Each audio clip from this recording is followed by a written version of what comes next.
আমার শরীরের দুর্বলতা নিয়ে এখন আমার বক্তব্যে তারা দেওয়ার জন্য চেষ্টা করতেছে। আমি একবার কি করছি মাননীয় সাহেব পাম্পের জন্য পাম্পের জন্য পাইতে হয়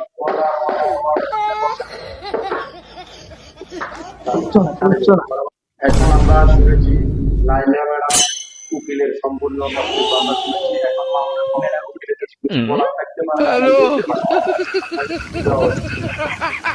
আচ্ছা ম্যাম, মামুন আপনার সাথে কয় বছর সংসার করেছে? মামুন আমার সাথে 4-5 বছর আছে। তা আপনি ওকে কোন জায়গা থেকে আনিয়েছেন? আমি ওকে রাস্তা থেকে আনছি। তো ও আপনাকে এখন কেন তালাক দিতে যাচ্ছে? ও ওর আমার বাচ্চা ওর পেটে, এই কারণে ও আমাকে আরো জায়গা করে সবকিছু দেওয়া জন্য এ বলছে কি ওর বাচ্চা আমার বাচ্চাটা নষ্ট করে ফেলার জন্য ওষুধ খাওয়াতে অনেকবার চেষ্টা করছে।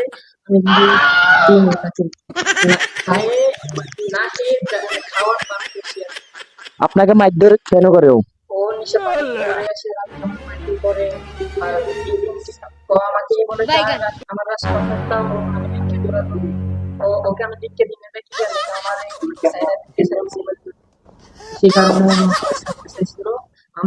প্রতি রাতে আমার মাইন্ড করে ও যদি ও আমার সম্পর্কটা যদি ও আমার প্রতি রাতে মাইন্ড করে অনেকই তো কিছু আমার দেখতে দিতাম ও তারপর আমার খেলায় আবার রাতে লিখতে করে আমার মারে দৌড়ে সব কিছু করে। আচ্ছা ঠিক আছে, আপনার থেকে আর কিছু শোনার বাকি নেই।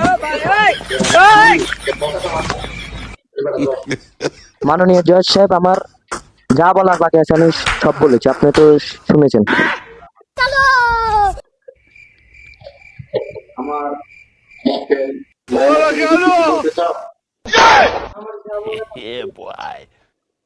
বলার